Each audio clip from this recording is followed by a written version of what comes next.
find you something close to me. Hey everyone, welcome back to another video. Today I'm going to be talking all about the Anastasia Glow Kits. I recently picked up two and I thought I would do a side-by-side comparison between them. So the two kits that I have are the That Glow palette, which I picked up quite a long time ago, and the most recent purchase is the Gleam kit. So today I'm going to be testing these two palettes side by side. I have been using That Glow for quite a long time, but this is the first time that I'm going to be actually using the Gleam kit on my face. And I haven't seen these two palettes side by side yet, so let's get started. So all of these glow kits are $52 Canadian on the Sephora website, and they come with 4 different shades. It comes in this really sturdy cardboard packaging. Unfortunately, it doesn't have a mirror on the inside of this, which is really disappointing. If you're going to make a palette this big, I think it would be amazing to have a little mirror on the top. But unfortunately, this palette does not have it. I think all of these palettes are at a really good price point. You get 4 different shades for $52, and these 4 pans are going to take quite a while to hit pan, so I think this is a good deal. And compared to all of the other highlighters, like the Becca ones, these ones are quite affordable. So let's get on to the individual shades. Inside the That Glow palettes, you have 4 shades: Sunburst, Golden Bronze, Bubbly, and Dripping in Gold. Because I'm so pale, I tend to go for sunburst quite a bit, but I do find on my skin it is a little bit more yellow tone than I actually need it to be. Because I am so pale, something like Becca's Moonstone or even Pearl would match my skin tone a lot better, but I still do really like this shade. So let's get on to swatching these and we'll see how pigmented they are. So this is the Glow palette swatched on my arm. So up here you can barely see it because I have a light on it, but this one is Sunburst. This one down here is Golden Bronze, then you have Bubbly, and then Dripping in Gold. So these shades are really pigmented. They're also very, very soft. They're actually really nice to apply, and they don't give too much of a powdery finish. I'm the type of person to go for more of a cream highlighter because I want more of a natural shine and finish to my skin. These ones aren't too powdery and they still shine very nicely. As you can see from these swatches, the best one for my skin tone is definitely this top one called Sunburst. I can get away with mixing a little bit of Sunburst with the 2 bottom shades over here, which is Bubbly and Dripping in Gold. I can't really use the Golden Bronze color just because I'm really pale, but it is a gorgeous color and I think it would look really nice on my eyes. If you have a darker skin tone than me, then I think this palette would be really good for you. It is really hard to find highlighters for pale folk like me.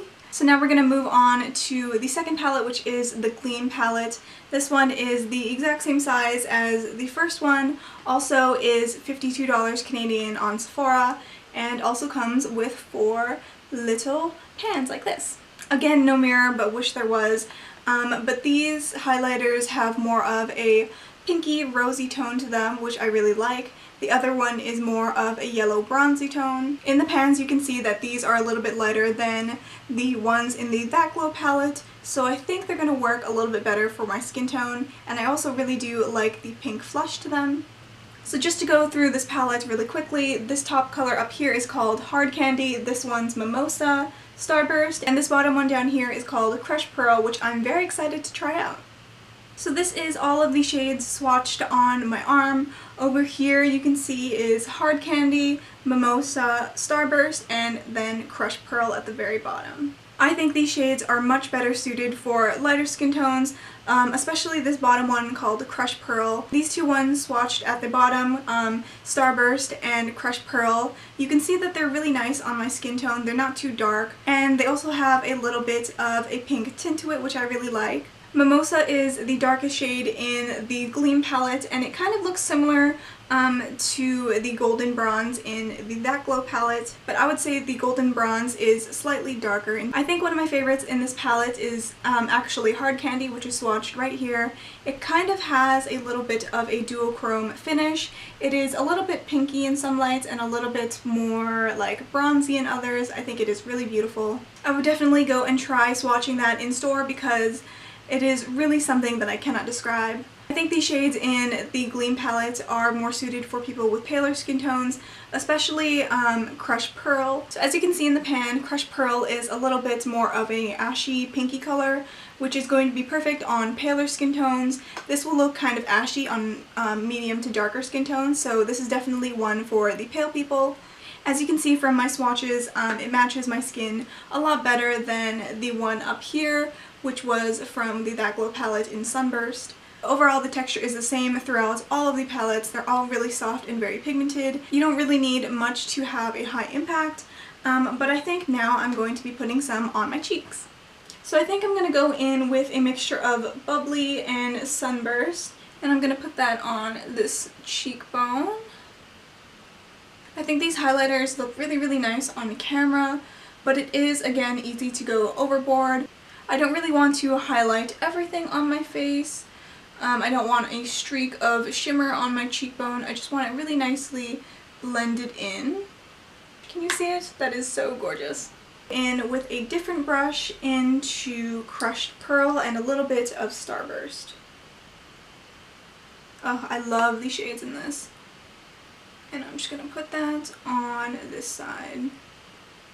And there you have it. I have That Glow on this cheekbone, which is really nice and golden. And then I have Gleam on this cheekbone, which is really nice soft pink. Overall, I really like both of these palettes. I think they are pretty affordable. You get 4 different shades in here, so you can customize and create your own. I also really like the finish and the texture of these powders. They don't look too dry or cakey on the skin. They still look quite natural. Being a firm lover of cream highlighters and things like Strobe Cream from MAC, I think these give a really nice finish and glow to the skin. I think layered with a cream product underneath, I think these would look really, really gorgeous. I know Anastasia released a few more palettes like the Moonchild and the Sweets palettes. I was definitely lusting over the Moonchild palette, but I think with these two palettes, I think I am set for highlighters for a while. With a total of 8 shades combined, I think I can customize my own shade to perfectly match my skin tone. I can even use these as eyeshadows or maybe even bronzer with a light hand. But overall, I really do like these palettes. I think they're very good quality. They're very soft and very buttery and very pigmented. I think Anastasia have done a good job from being a brand that has basically been all brows to coming out with their own eyeshadow palettes and highlighting palettes and liquid lipsticks. I think they're doing very well. Overall, I think if you guys are looking for a good highlighter, I would definitely recommend you checking out these in stores because you get a ton of good shades and they are very affordable. From these swatches, you can definitely tell how pigmented they are and how nicely they blend. Anastasia has definitely hit the nail on the head with these guys, and again, definitely recommend. So I hope you guys enjoyed watching this video and you learned a little bit about the Anastasia Glow Kits. Which one of the Glow Kits are your favorites? Do you love a little bit of That Glow, or are you more of a Gleam person? Are you more of a Moonchild person? Please do leave your comments down below. Like always, I have a ton of stuff on my blog as well, so you can go check that out. But I think that is it for me today, guys, and I will see you next time. And brand new something close to me. Left with some